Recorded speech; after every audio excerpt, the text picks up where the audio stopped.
Everyone is stunned on the train, not knowing what has happened, and a girl with blood all over her face is standing among the other passengers. The train door opens and everyone gets out, including the girl. As she gets off, she sees some rescuers on the train tracks, and the other passengers whisper to each other, asking if what's on the tracks is blood.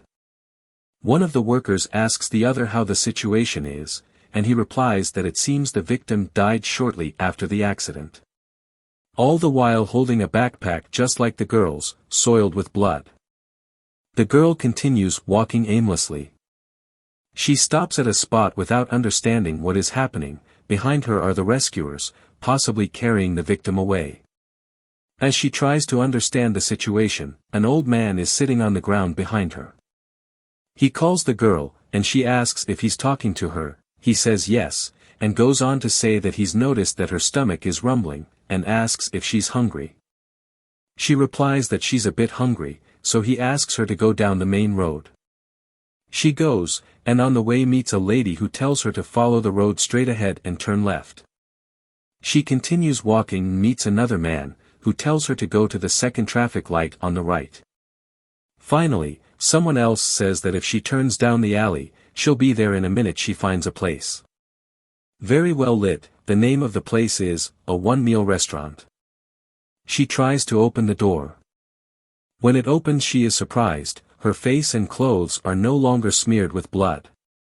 She enters a restaurant that seems to be quite busy. A waiter passes the tables taking orders. The waiter looks at her saying, "Welcome," and says he's never seen her before, and asks if it's her first time there. Interrupting the conversation with the girl, the waiter yells at the chef to serve a customer at table 2 and 2 more tofu stews for another table. Returning to his conversation with the girl, he asks her to follow him. The food in the restaurant looks very appetizing. Customers seem very satisfied, saying that the food is delicious. The girl attentively observes the very hectic atmosphere with lots of random conversations. She looks tired and leans over the table. Suddenly someone knocks a glass on the table and asks if she's decided what she's going to order. She says she was hungry, and everyone said she could go to that place, but she has no money. He gives a slight smile. He replies that she doesn't have to pay, and that she can order anything she wants. The girl's countenance becomes cheerful, and she is surprised that she can eat whatever she wants. It turns out that this is no ordinary restaurant. It's a place where all those who live after death can go. Where they stay out of the darkness. This place is the restaurant of the afterlife. The story now turns to a scorching sunny day on a building site. Young Lee Kong-jin's sweat drips onto the heavy bags. The elevator is broken, so he carries all the weight on his back under the highest temperature in the middle of summer in Korea. He works on a construction site. Now in your home, he notes on his cell phone the day's salary, which is 140,000 won. He gets discouraged, because his cost of living is high for that salary. He begins to calculate the rent for the one-bedroom apartment and other expenses. And he comes to the conclusion that if he works for another 10 days he'll be ready to pay the second semester's tuition fee. While looking relaxed, he wonders if he should take a nap before going to his next part-time job. Then, an unknown number calls his cell phone. He laments why he gets calls every time he tries to rest. He, assuming that they are trying to offer him something, answers the phone saying that he doesn't want insurance. But to his surprise, it's a lawyer called Shin Suho, from the company SEO and Beck, and he asks if the young man is Mr. Lee Kong-jin. He finds it strange that a lawyer suddenly calls. Lee Kong-jin answers yes, and asks what the problem is. As he thinks to himself how strange this situation is, he has never received a call from a lawyer. Then, he asks the supposed lawyer if this call is a scam. The lawyer replies that Lee Kong-jin can think whatever he wants, but there is something he needs to tell the young man, and asks if he can meet him. Without waiting for a reply, the lawyer informs him that he has sent the address by text message, and Lee Kong-jin confirms that he has received it. He is surprised to see that the lawyer has asked them to meet in the middle of a street. The lawyer says it's something that will please the young man, and goes on to say that he's waiting for him at the address. Before Lee Kong-jin could answer whether he was going, the lawyer hung up, without giving the boy a chance to reply. The boy wondered who this person was. Already at the agreed address, the young man is still incredulous that the lawyer asked to meet him in the middle of the street, and still suspects it's a scam, but feels relieved that there are more people on the street. Suddenly, he hears a voice calling him by name. A hand hands over a card from SEO and Beck General Law Firm.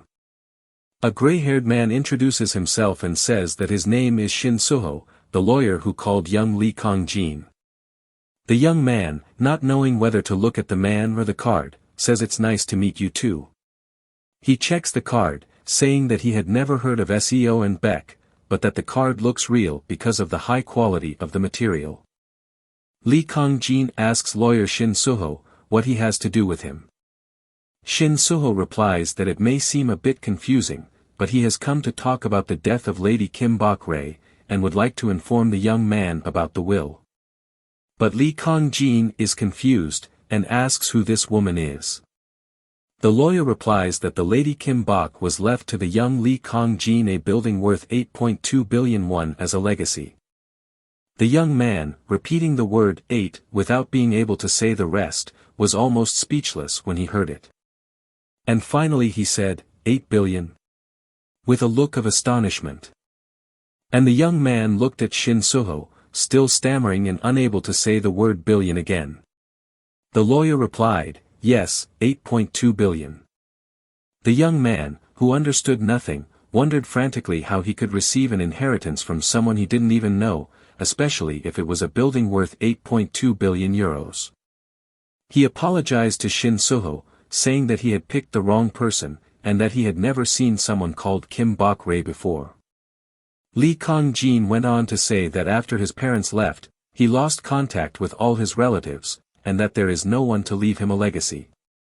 The young man said that the lawyer had gotten confused and asked him to find another Lee Kong-jin. But the lawyer stared at him. And suddenly the lawyer began to speak to the young man. Lee Kong-jin, age 28, when he was 17 his parents died, he entered the Hope Orphanage, left as soon as he became an adult, and is currently taking a leave of absence from the psychology department in his final year at university. The boy was amazed to see Shin Suho know so much about his life. Shin Suho went on to say that Lady Kim Bok was the sister of Lee Myung-seob, who is the young man's great-grandfather. The boy became nervous when he saw the lawyer talking about all his personal information in front of people on the street. Shin Suho apologizes for divulging Lee Kong-jin's personal information on the street, but justifies it by saying that Lee Kong-jin is the one he's looking for, and for the young man to get more information he needs to see the building.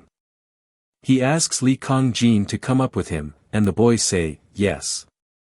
Seeing the size of the building, Lee Kong-jin is impressed.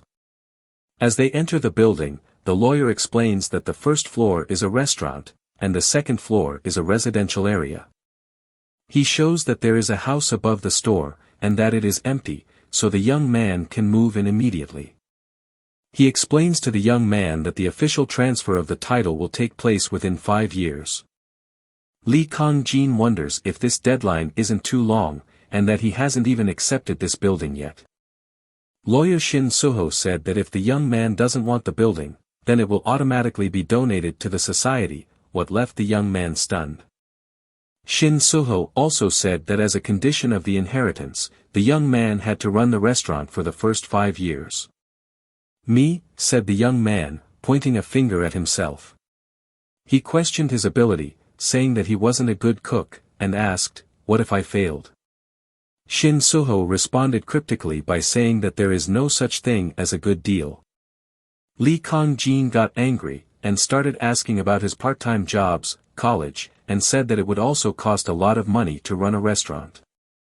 Shin Suho said that if the young man signs the contract and accepts the terms of the inheritance, the company will bear the costs of running the restaurant, living expenses and tuition fees. He asks the young man to check out a book. Reading the book, Lee Kong-jin says it's true what the lawyer is saying. The lawyer says that if Lee Kong-jin still doesn't believe them, then he can donate the building to society. The young man replies that of course it's very suspicious and hard to believe. A distant relative whose name he didn't know, suddenly saying that an orphan who had nothing inherited an entire building, worth 8.2 billion. 8.2 billion that he could only earn by working hard, every day, for 150 years, said the still astonished young man. He asked the lawyer if that wasn't a scam, and the lawyer replied, "No, it's not." Leafing through the book, Lee Kong-jin said that he still had to read the contract several times, and asked if there were any other unusual conditions. Shin Suho explained that there are rules about running a restaurant, and if the young man keeps them in mind, there won't be a problem, and apart from the rules he can operate the restaurant freely. The rules said that the restaurant must be open from 11 p.m. until 1 a.m., the day off is every Sunday, it can't turn away those who don't have money, and it must accept all food prices given by customers. The young man thought about these rules, thinking that they were unique, questioned himself about the opening times and the last two rules, and asked himself if they wanted him to run the restaurant with these rules. Shin Suho asked if Lee Kong-jin had already made his decision. The young man said he accepted. Without further ado, the lawyer asked him to sign, and start tomorrow morning. As he signs, the young man thinks that it can't be a fraud, because the contract is right, and asks himself what would happen if it were a fraud, but he replies that he has nothing left to lose. The lawyer warns the young man that he must pay attention to the timetable, because if he breaks the rule 3 times he will lose his inheritance rights. The lawyer leaves saying that they will be keeping an eye on Lee Kong-jin, and the young man replies, yes. He says goodbye to the lawyer, wishing him a good day. Lee Kong-jin looks back and wonders what happens now. He wonders if that place will be his home for 5 years. Checking the restaurant's pantry, he realizes that the ingredients are already there and is impressed, as it seems they were there before he even signed the contract. He thinks about how he's going to prepare it, since he's only a 28-year-old who can't cook special dishes. Lee Kong-jin feels lost, and says that he can't just sell noodles and fried eggs to people who come to the restaurant. Suddenly, a noise, something falling from somewhere. Lee Kong-jin wonders where that fell from. He flips through a few pages, and realizes that it's a recipe book that the previous owner used, and it has a lot of recipes in it. He starts reading the ingredients of the recipes. And then he decides to practice the menu. He sees a recipe for pork with garlic and feels hungry. But something strange happens, he thinks he is feeling tired, because the letters in the book seem to move. He then decides that he should try making this recipe. A bright light coming from the book takes over the room. He begins to season the meat with salt and pepper, then greases the pan. Sauté the whole garlic, and when it's fragrant, add the seasoned pork and fry again. He finishes the dish with lemon as if he were a professional chef. Lee Kong-jin doesn't believe that he was able to make such good food just by looking at the recipe once, and thought that maybe he had a talent for cooking. He thought this was absurd, as he had already ruined many dishes while living alone, but now it seems that his hands move by themselves as if he knew how to cook. The young man thought it looked good, but he wanted to know what it tasted like. He was surprised to hear that it was delicious. He said he only followed the recipe, and it's very good. Excited, he said that with this cookbook, he wouldn't have to worry about that evening's business. Suddenly he hears a noise, it's the door opening. Lee Kong-jin apologizes, and says they're still preparing for the sales. But then he looks at his watch and it's already 11 o'clock at night. Hurrying to put on his apron, he corrects his speech and says that they are open. With courage, the young man tells himself not to be nervous and welcomes the first guest. He is overwhelmed by what he sees, and can barely speak the word welcome. A very pretty girl comes through the door. She wears a typical Korean outfit, and appears super resplendent. Lee Kong-jin says, "Welcome," and asks if there's only one person. He thinks she looks like a high school student, and wonders why she showed up at that time. She asks her to bring her some soju, a typical Korean alcoholic drink. He answered, yes, as if he wanted to know what she was asking for.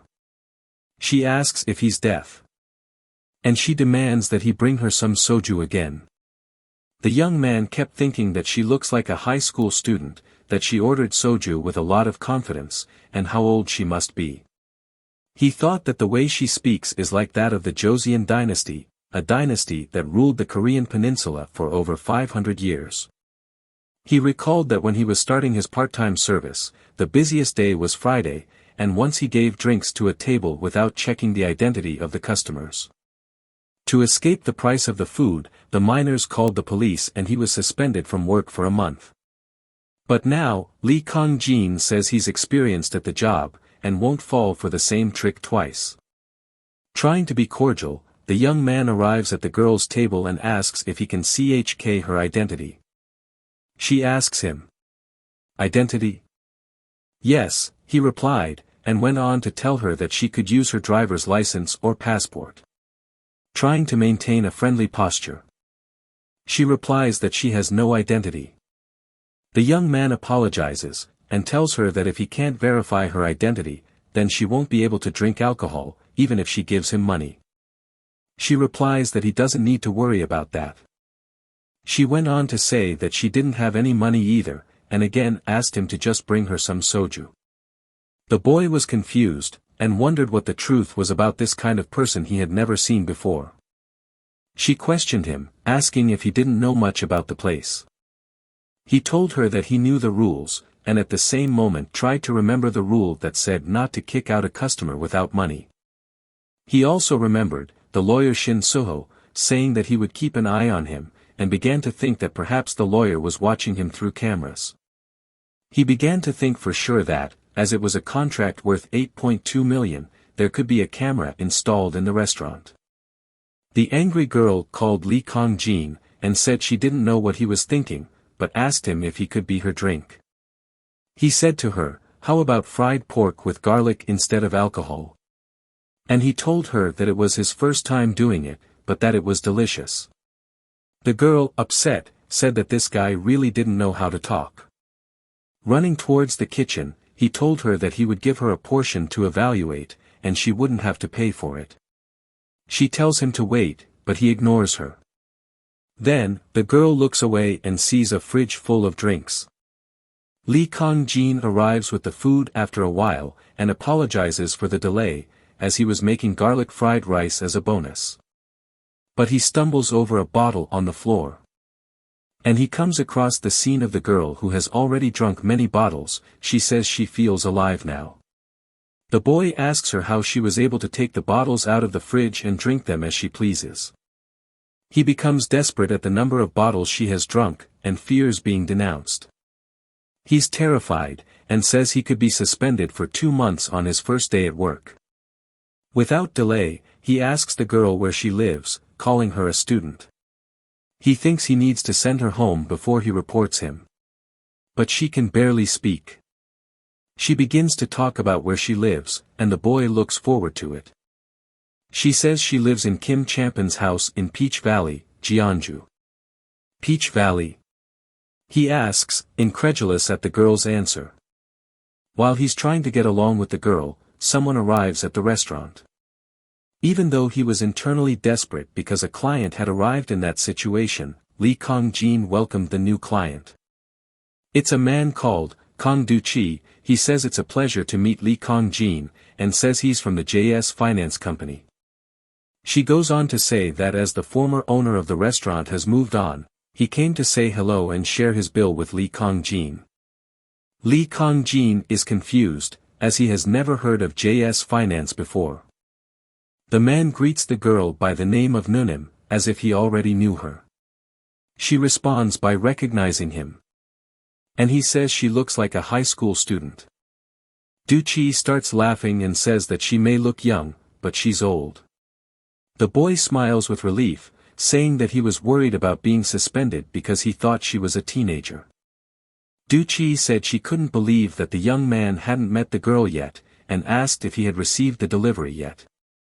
Lee Kong-jin, not understanding the question, asked if it was something about the rules and opening hours. Du-chi went on to say that this couldn't be allowed, and the boy still didn't understand what Du Chi was saying. Du Chi went on to say that perhaps he had gone to the restaurant in too much of a hurry. He gave the young man a business card, saying that he will be back soon, and will get Li Kongjin's acceptance of the guarantee. Grabbing the young man by the wrists, he says he'll tell him something first. Whispering in the boy's ear, Du Chi tells him never to believe his eyes. Li Kongjin didn't understand, and wondered what that meant. Then, Du Chi called girl to leave, because other customers can't come in because of her. She replies that it's not because of them, it's because they're too weak. Du Chi smiles and agrees, trying to convince the girl. She gets up, and says she's been in the restaurant long enough. Du Chi says they're leaving, and wishes Li Kongjin good luck with his business. The boy laughs and says that even if he wants to work hard that night, he still doesn't have any customers. Du Chi tells him not to worry, because the food smelled so delicious that the whole town was shaking because of it, and that they'll soon find the smell and go to the restaurant. The boy says that it seems the previous owner was very good at cooking. Du Chi agrees, and says that he was the number one in the business. The boy asks what kind of person the previous owner was. Du Chi replies that he's a good person, he's like paradise to them. With his feet already out of the restaurant, Du Chi asks if he'd like some buckwheat jam and boiled pork tomorrow. He says it's a bit rude to make a deal on the first visit, but he's thinking of having a company dinner at the restaurant with his team tomorrow. The boy rejoices, saying that a party is great.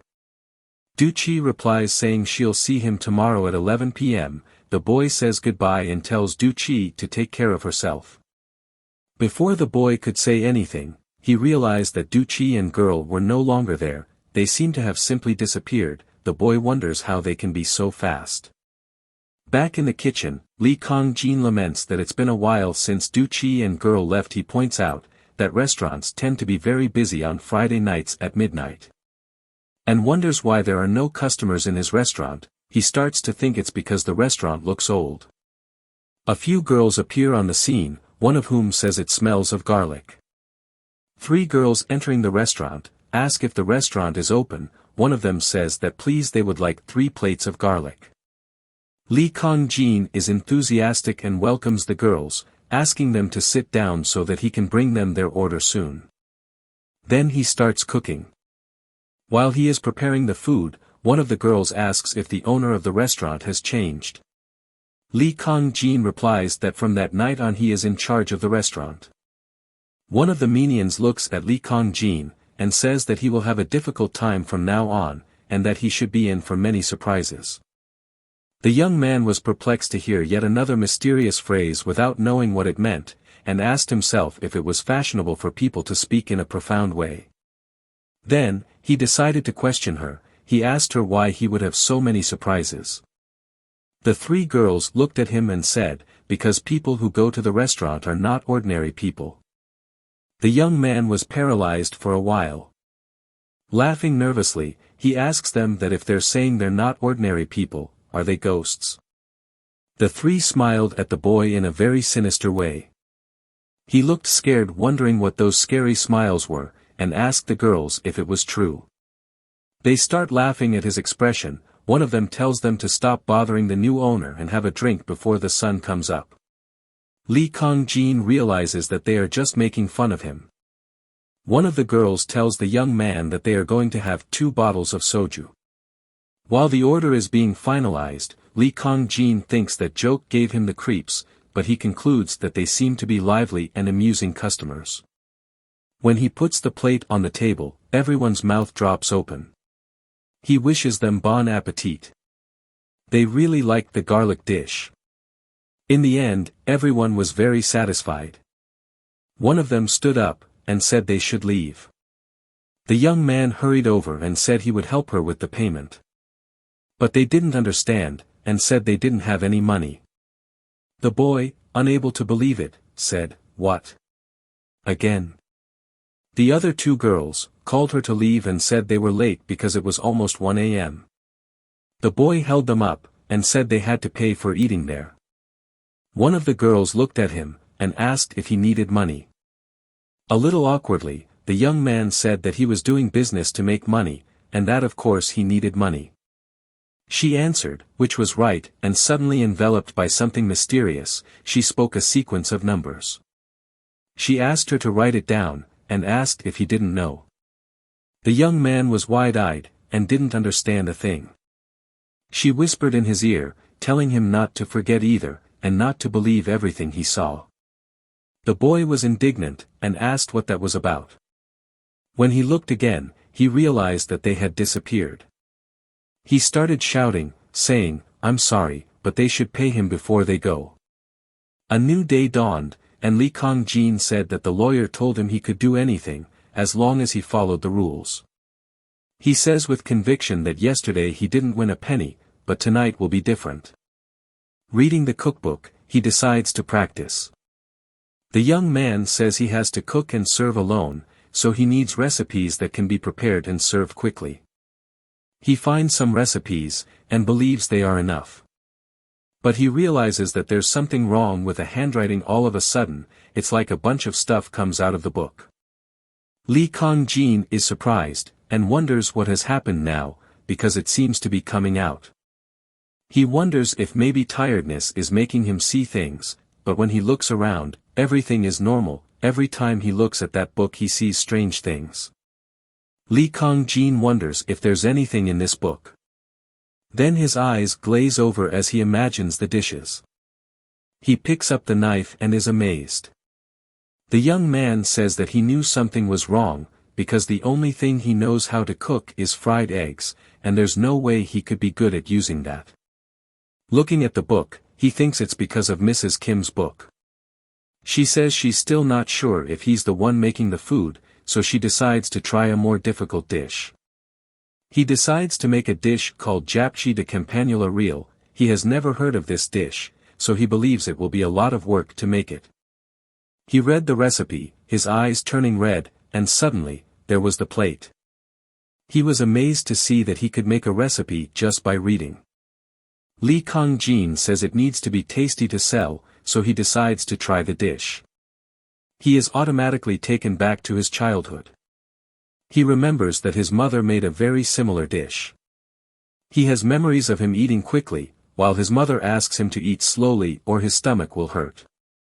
Coming back from his memories, Li Kongjin seems to be saddened. The young man says he doesn't believe they are the same recipes his mother made for him, but they taste the same. Placing the plate on the worktop, he sighs. But then, he hit himself in the head, telling himself to wake up, that it wasn't time to be emotional. He began to wonder who Mrs. Kim Bok was, and how she made these recipes. So, Li Kongjin began to rethink his entire career, first with a book that he could become good at cooking just by reading it. All the customers who showed up at the restaurant had no money, and said something strange. He wonders, if Mrs. Kim Bok Ray's legacy is lucky for him or not. Suddenly he is surprised by a man with a box full of cabbages. He welcomes the man, saying that he scared him off. The unknown boy greets Li Kongjin, saying that Hyung said the young boy had a good impression, but it's better than he imagined. Hyung is an expression used for older brother or friend.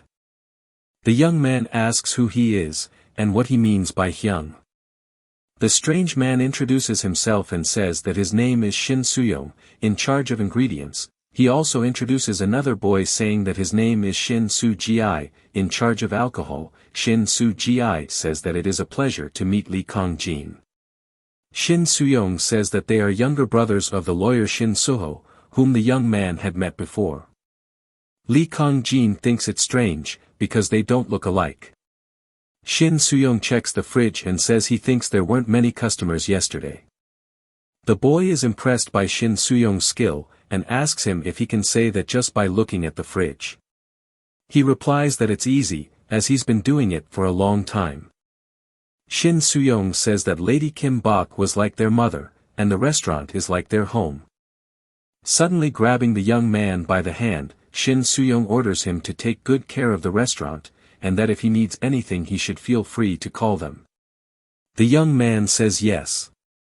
Shin Suyong says he's relieved to hear this answer from the boy, and asks how business went the night before. As he looks at his crushed hands, the young man replies that there was nothing special, except for the customers who didn't have any money. Lee Kong-jin wonders if it's a free restaurant, how he can do business at such a loss. Shin Soo-young says that it seems like a loss now, but it's all a good deal that will return to the owner later. Lee Kong-jin responds by saying, "Good deal." Laughing, he goes on to say that if the young man dies he'll get everything back, so he shouldn't worry about it. Lee Kong-jin responds by saying, "Yes sir." But he's still confused by Shin Soo-young's words, and wonders what the point will be after he's gone. Changing the subject, Lee Kong-jin asks if they know AJS Finance, because no matter how hard he looks, he can't find anything about this company. They reply that they also do business at JS Finance, but that it's a place that only those who know it know, it's like an outsourced finance company. The young man asks why they do business there, what if they go bankrupt? They tell young people not to worry, because even if the world goes bankrupt, JS Finance will never go bankrupt. Shin Soo-young laughs saying that if the world sinks it could be a big problem, and his partner laughs too, agreeing. But Lee Kong-jin feels that more and more questions are piling up and not being solved. He says goodbye to Lee Kong-jin, and is told that if there are any more questions he can contact him. The boy says that's right. As he leaves, the young man pays attention to their conversation. Shin Soo-young says he's going to visit their mother, as she's missed at the restaurant. The other questions and says they'll be busy today, but Shin Soo-young says they have to go anyway. In the end he agrees, and they both leave happy. Lee Kong-jin thinks they were talking about visiting Mrs. Kim Bok-rae's grave, and says he'll ask where it is so he can go someday. Thinking about all this. At the end of it all, the young man realizes that none of his questions have been answered. And he watches as the two men leave. But a night of expedience begins, and young Lee Kong-jin says that it doesn't matter if the ingredients, living costs and tuition fees are being paid, he'd better prepare an emergency fund in case he gets expelled. He starts checking things out, saying that he opened the store earlier, and made a new menu. However, there are no customers. The young man despairs as he looks at the restaurants around him, saying that they are full, and in his restaurant there are only flies. So, he decides to cook something and attract customers by the smell of the food. The clock strikes 11 o'clock at night, and there's a sound of someone coming in. The young man welcomes him, and says that a customer has finally turned up. But a little boy appears at the door. Lee Kong-jin wonders what this child is doing alone at that time of night, and where his parents are. The boy, without delay, asks for a bowl of rice with pork. And the young man questions him, asking if he came to the restaurant alone. He continues to ask the boy if he is alone in that place, and says that he doesn't know what is going on, but asks the boy to wait a while. Then, the young man goes into the kitchen to prepare food for the boy. He takes the plate of rice bowls with pork and egg rolls to the boy's table. He tells the boy that there's his order, and that if he needs any more side dishes, just let him know. As the boy eats, Lee Kong-jin watches and says that he must be very hungry because he's eating so well. He adds more meat for the boy and asks him to eat slowly. The young man, sitting down at the table with the boy, tells the boy that he thinks he likes braised pork. Lee Kong-jin starts telling the boy that his favorite side dish is spicy braised pork, and that if he eats it with his mother's fried egg it's like eating a bowl of rice. The little boy begins to look sadly at his food. Meanwhile, the young man continues talking, saying that he would like to eat that every day. The boy says that the food Lee Kong-jin made tastes just like his mother's food, and that he could eat it every day. Then the little boy eats some more, and his eyes start to water with tears. The boy is astonished to see that the boy is crying. Tears fall on the table.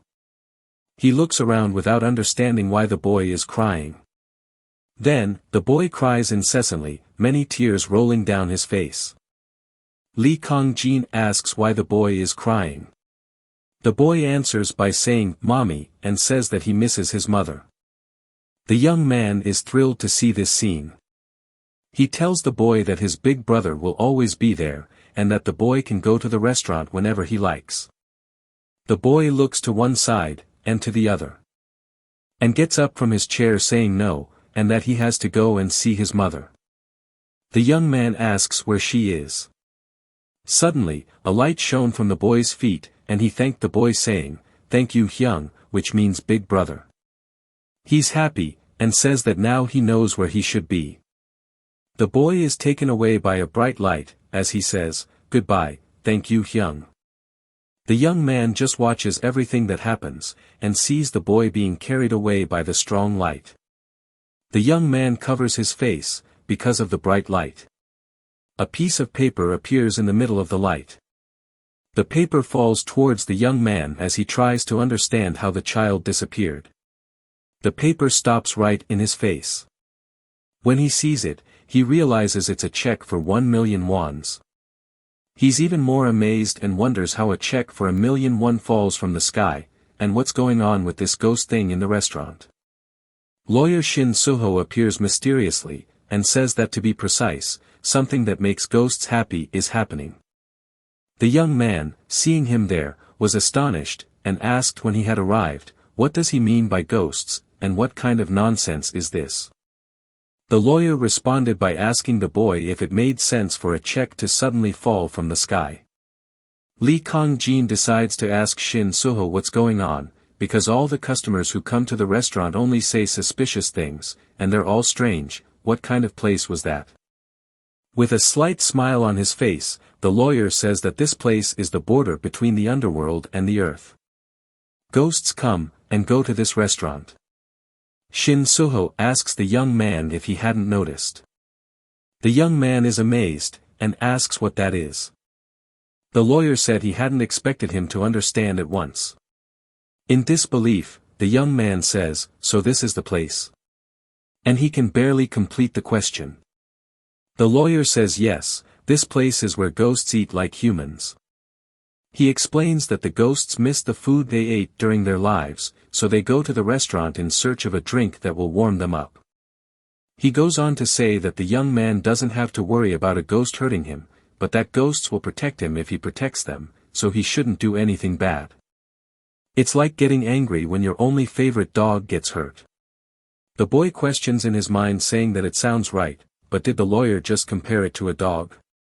Feeling a little insecure, the boy said that even so, doing business with ghosts seems scary. The lawyer asks if he's afraid of ghosts instead of people. Then, the boy remembered all the times people had been rude to him, and not paid what they owed, and wondered, come to think of it, aren't there people much scarier than ghosts? The young man says he'll try his best, and whispers that the lawyer could help him get the money they didn't pay him. But the lawyer replies that these people will be punished in the afterlife, and that he should focus on the restaurant. The young man replies by saying, "Yes sir." The young man started researching ghosts. Ghost, a state in which a person has died, a person who lived a happy life and had a comfortable death, will become a good ghost. On the contrary, they can be a bad ghost who can harm humans. The young man is curious, and says that if they feed a ghost well, then, they will go on their own. He says that ghosts are still means, and doesn't finish the sentence. Then he starts to think about scary things, and wonders if everything is really all right. Shaking his head, he says he won't think about scary things, and says he's heard of people killing other people, but not of ghosts killing people in the world. He wonders if, just to be on the safe side, he should make red bean porridge. Because in one of his studies he discovered that red bean porridge exorcises ghosts. The young man wonders if the JS finance man is a ghost too. He thinks that since he said he was going to have dinner at the restaurant tonight, then there will be a lot of ghosts. Suddenly Du Chi from JS Finance appears, calling the boy sir twice, and the boy is startled. Du Chi apologizes, and asks if the boy was surprised because of him. The boy awkwardly says it's not that. Smiling, he says, "What's there to be surprised about?" Du Chi asks if the young man has forgotten the company dinner. Lee Kong-jin says of course not, and invites him in. Many people began to enter and greet the young Lee Kong-jin. The young man watched them from afar. They began to smell. The young man was nervous, because he had made the red bean porridge, that was said to be good for exorcising ghosts. One of the men called out to the young man, and he replied. He asked if the young man was making red bean porridge for them. The other man said he really liked the smell and thought it would be delicious. Li Kongjin, with a dull smile, said yes, while thinking that it doesn't work, because they like it. Du Qi is eating, and calls out to the young man, who says, yes. He says that it seems the young man has heard stories about this restaurant before. But contrary to what most people know, ghosts aren't fussy about food. The young man agrees, saying, is that so?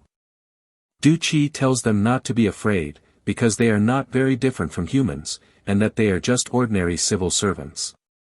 Li Kongjin observes and actually sees that they look like normal people, and feels ashamed to be frightened by them. He said that as an apology, he would try his best to please them. Then he serves pork and buckwheat jelly with seasoned vegetables, and buckwheat pancakes, and asks the customers to enjoy the meal. And they thank him for the food. They eat it with great desire and say it's delicious, and they'll come back to the restaurant more often. Du Qi asks the young man to eat with them, but the young man refuses and says he needs to do business. Du Qi apologizes and says that as long as they're there, the young man won't have any customers. The young man asks why. He explains that most of the ghosts are all in debt to JS Finance. People in debt don't go where their debtors are. The young man remembered the check he had won, and said he had this. Du Qi analyzed and said that the issuer of the check is Xidagarba, and said that the young man already has clients who have ascended to heaven. The issuer of the check differs, depending on who has ascended to heaven. He says that this person who has ascended must be a good person, because the young man has received a reward from Xidagarba. The young man then understands that that little boy was a ghost. Du Qi says that Xidagarba is the richest philanthropist in the underworld.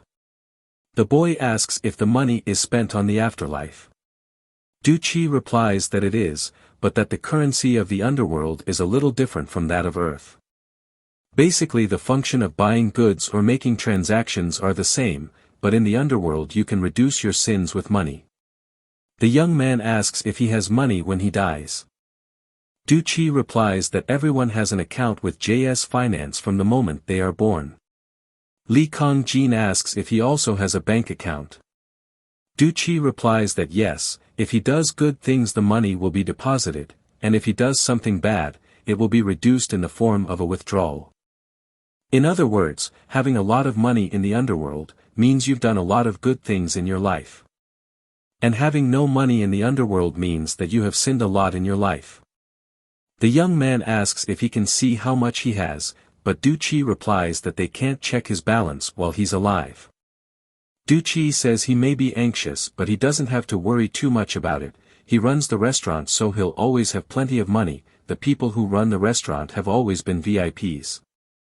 He says it's impossible to exchange this money for the money of the other world, but he can exchange the money of the afterlife for the currency of this world, and he says he can help change it if the young person wants to. The young man says no, that he should just transfer it to his account. Du Qi smiles, and says he'll do it. Li Kongjin remembers the series of numbers the girl asked him to write down the other day. And then he decides to play the lottery. He realizes that the prize is 50,000 won. And he thinks that if he won first place, he would donate to accumulate his merits in the underworld. Only 50,000 won. Thinks the young boy, but the price of their food was, he says. He laughs when he realizes that the price of her food is precisely the amount of her lottery winnings. He tells them that he played the number in the lottery and won the 50,000 won.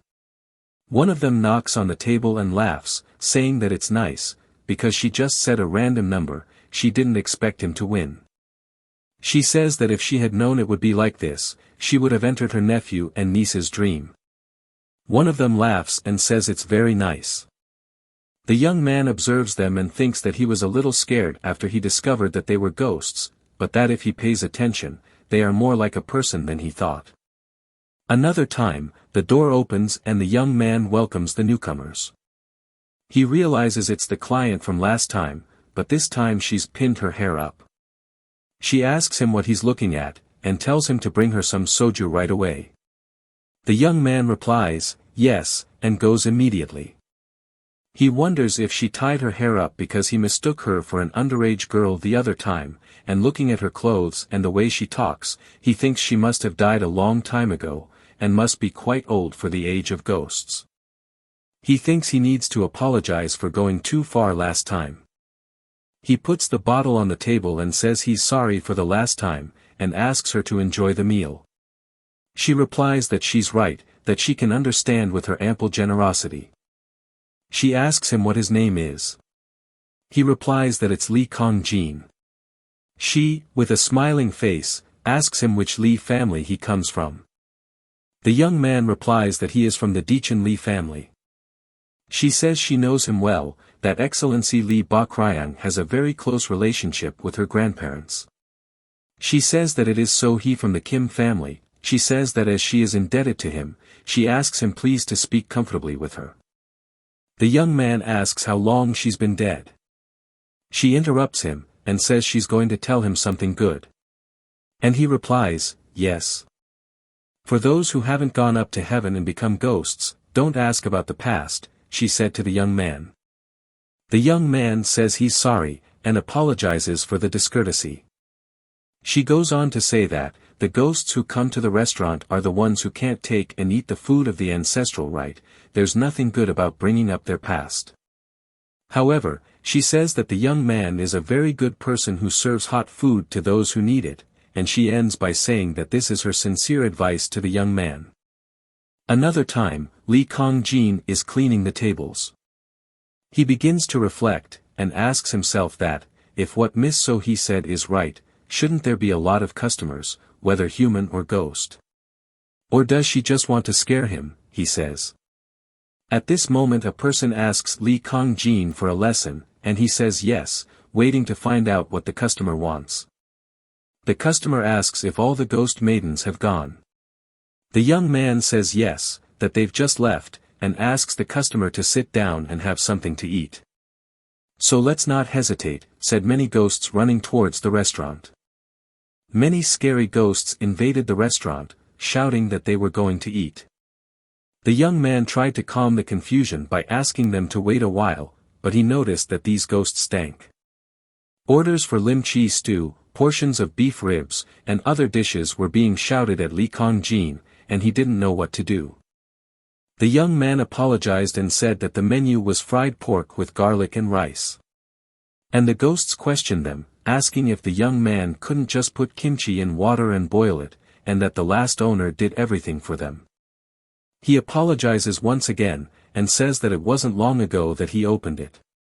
A young man watches Lee Kong-jin, while the customers complain that the Lee Kong-jin should do what they ask, and that they are hungry. The mysterious boy enters the kitchen, and Lee Kong-jin tells him to wait, and why he's entering someone else's kitchen without permission. The man takes a knife, and says he will help Lee Kong-jin. He starts chopping the vegetables with great agility, while shouting for the customers to order all the things they want to eat. The man asks the young man if he was surprised that he had come into his kitchen, and says that he used to help his mother when she was in the restaurant. He says that the young man can make braised pork, and he will take care of the other dishes. The young man wondered if that man was referring to his mother as Mrs. Kim Bok-rae, and that it was all right if he did that, whatever. One by one the dishes begin to be prepared. Then, the man shows his plate, plus one of his dishes kimchi stew in the pan. At the end of the day, Lee Kong-jin leans over the table and says that thanks to that man he survived. The man says that it's natural to have difficulties the first time around. The young man said he was shocked because he had never had so many customers before, and asked how the man could be so good at it. Suddenly, they hear someone talking, saying hello to them, and if they could please be of service as soon as possible. Lee Kong-jin thought it would be less than 30 minutes before the restaurant closed, but there were 3 customers now. He tells them that he doesn't have much time before closing time, but is soon interrupted by his cooking partner, who asks the customers if they would like kimchi stew. The three boys agree, and say they like it. The man asks the Lee Kong-jin not to worry, that they'll finish the meal quickly. Lee Kong-jin says yes. Then the man asks the Lee Kong-jin to take the kimchi stew he made first, that he'll fry the eggs in 1 minute. Lee Kong-jin arrives at the table with the stew, but his countenance changes. Ho Cheol-hyung, he says, approaching one of the customers. The customer asks if he knows him. He questions if the customer remembers that he is Lee Kong-jin from the Hope Orphanage, who he went to see every weekend. The client tells him that he thinks he must be a little brother from the Hope Orphanage, but apologizes because he doesn't remember him, because when he becomes a ghost the memories of his past life are blurred, so he doesn't remember him, but says it's nice to see a young man calling him Hyung, which means big brother. The customer says it's almost 1 o'clock, so they don't have much time, but says he'll talk next time and have a drink together. Hyung, says the young man, a little disappointed at being considered just a stranger and being called brother. What does it mean that you can't remember me? He gets nervous and knocks on the table, asking if the customer remembers when they went to the beach together. His kitchen partner intervenes and asks him to calm down. Desperate, he went on to tell of when he got his driver's license and rented a car to take the children from the orphanage to the beach, then the Lee Kong-jin fell into the sea and he saved him. But the customer apologizes, and says he doesn't remember. Lee Kong-jin, already emotional, tries to say more, but is interrupted by his cooking partner. He tells Lee Kong-jin to stop what he's doing now. It's not something he can interfere with. You should only talk about life stories with living people. Ghosts are made out of resentment, it's not good for living people to hear your stories. Suddenly, one of them shouts that the Lee Kong-jin has made the atmosphere bad, and says that he got that way because he was fired from the company he worked for when he was young. Another customer, asks if he thinks he's the only ghost who's been treated unfairly. He says he saved hundreds of people with his bare hands, but when he died he became a ghost, and asks if that makes sense. Another asked if he knew how many buildings he had designed, but because of a mistake he made, his life turned out like this. Another said he had flat feet, but he joined the army because of a first-degree judgment in the physical exam, and there was an accident. Lee Kong-jin was amazed that everyone had suddenly decided to tell him all about themselves. The client who Lee Kong-jin knew also started talking. He said he had been careless. That this time he was wrong to take those people blindly, they were gangsters with knives, and that it was bad luck.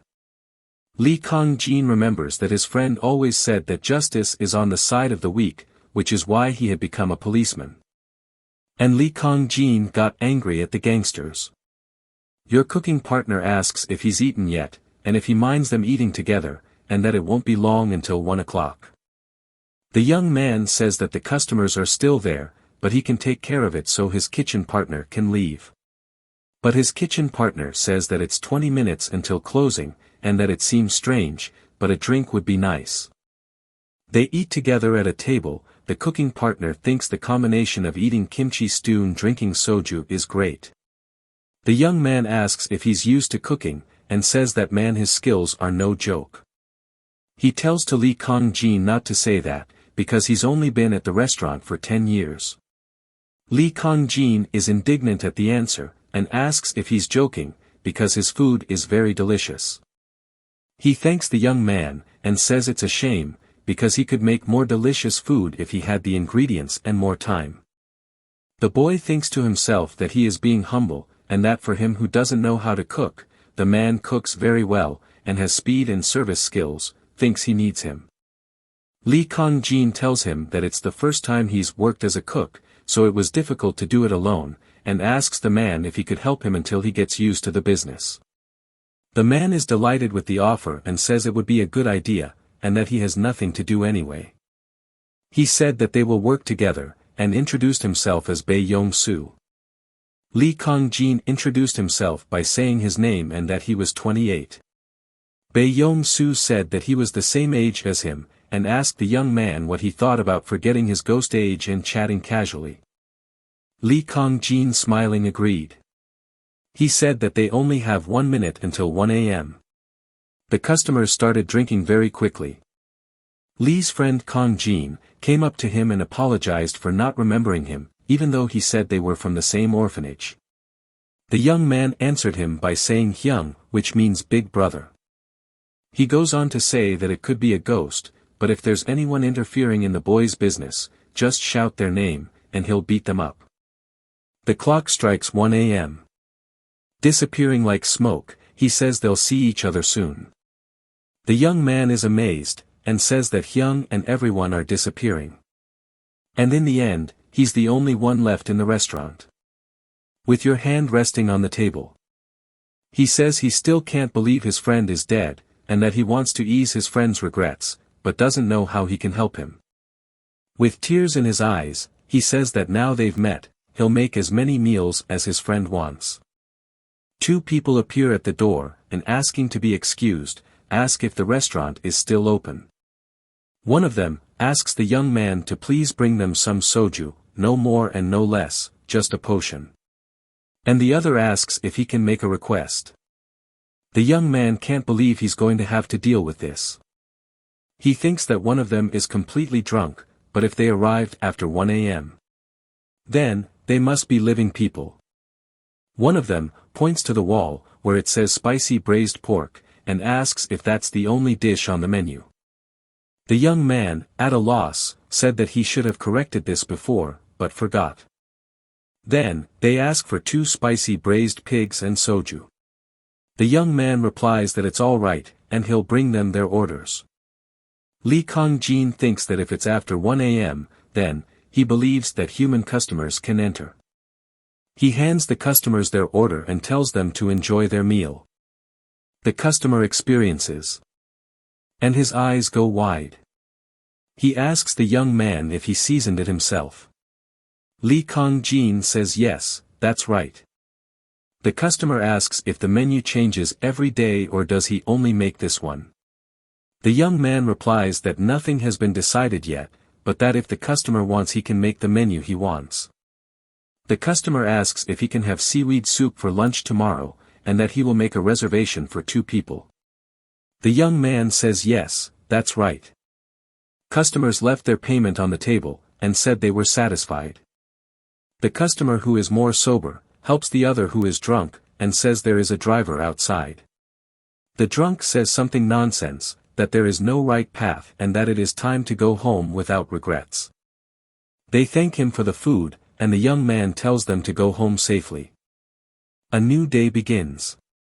Li Kongjin starts looking for the seaweed soup recipe in the book. He manages to find the recipe. He remembers that his friend from the orphanage also likes this dish. So, he decides to prepare it for his friend and also for the customer who made the reservation. Li Kongjin finishes making the seaweed soup. A noise of someone arriving is heard at the door. Yesterday's customer arrived, and said he was the one who had made a reservation. He was accompanied by a woman who seemed to be his wife, and she was hot. When she enters, she notices that it's cool, and the housekeeper says that they must have turned on the air conditioning first. Li Kongjin thinks it strange because he's never turned on the air before. Then, he welcomes the customers. The woman asks the man if the restaurant doesn't look too run down for a city like Gangnam, and says it looks like it's going to collapse at any moment. The man tells her that it's a very good restaurant, that he doesn't care about the interior, and asks her to just focus on the food. Li Kongjin thinks the interior design is a bit old-fashioned, and agrees with the woman's statement. He takes the soup to the customer's table, saying that this is the soup the man asked him for. Customers tried the soup. The woman asks the boy to excuse her, and asks him if he has learned to cook in Angang. He replies that he's never heard of the name, and asks which region it is. Angangyup, Gyeongsangbuk Province, is my mother's hometown, says the woman to young man. She says she remembers clearly that she ate a lot of it when she was pregnant, and that the soup tastes just like her mother's soup. Li Kongjin says it's fascinating, but he's never been there. She says he looks very young, but he's good at cooking. He thanks her for saying that his food is delicious, and asks if she wants him to wrap it up for her to take home. The woman is delighted and says she'd be grateful. The man, being proud, asks his wife if he's done a good job, and she happily replies that he's very good at finding good restaurants. The man asks the young man how much it cost, as there is no seaweed soup on the menu. Lee Kong-jin replies that he can pay as much as he wants, because he doesn't set a price in that restaurant. The man asks if can pay 1,000 won.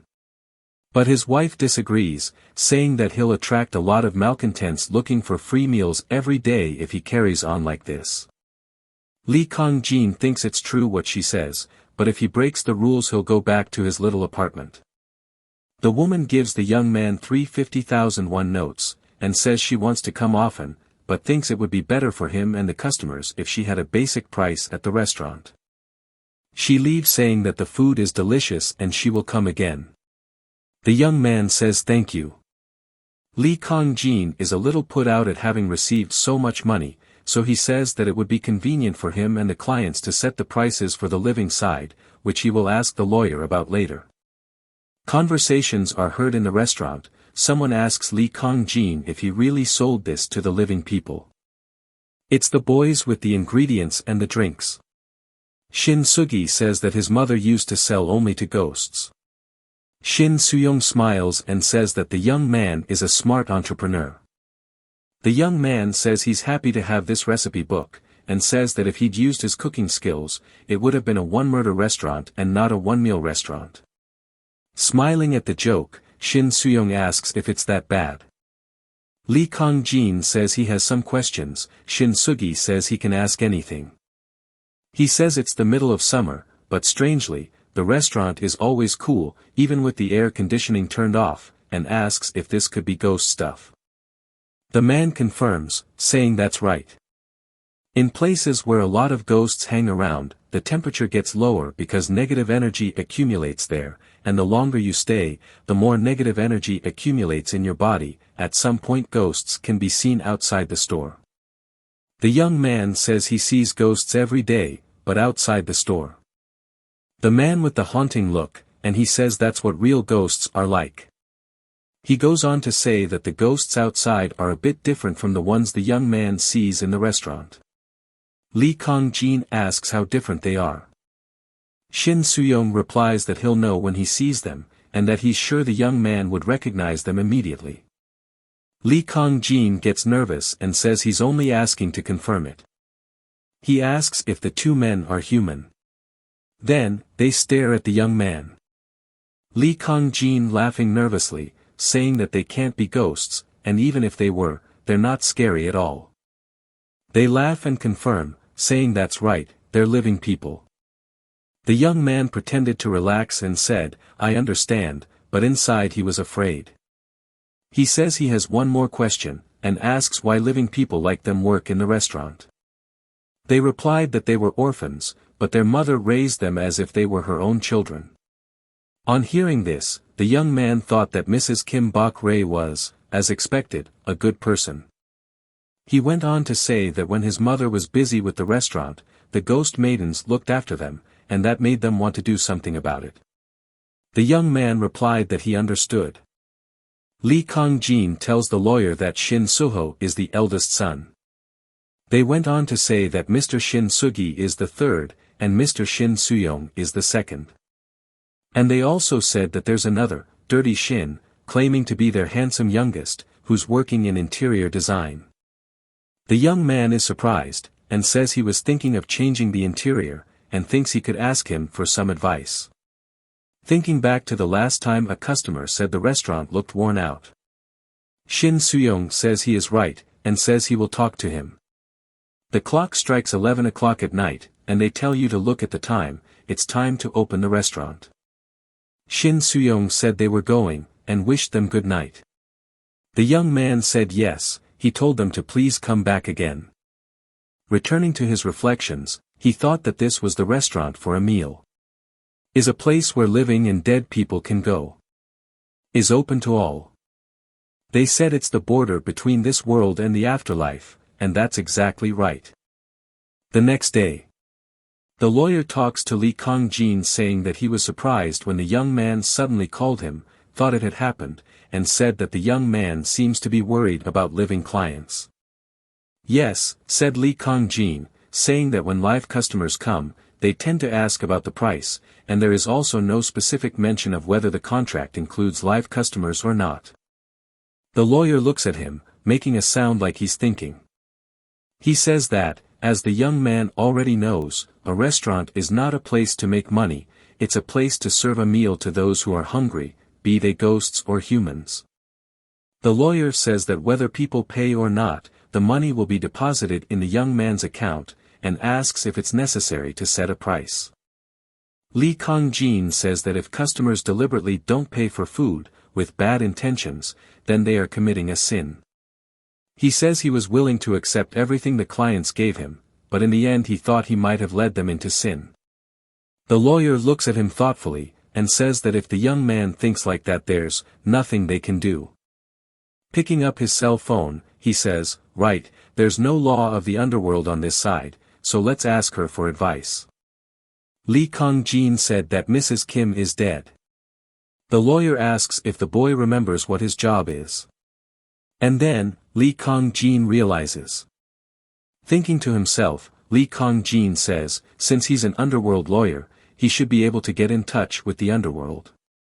While the lawyer seems to be talking on the phone, Lee Kong-jin waits. Lee Kong-jin asks what she said. The lawyer said that she said. If you like this video, please, subscribe, like and comment for the next part.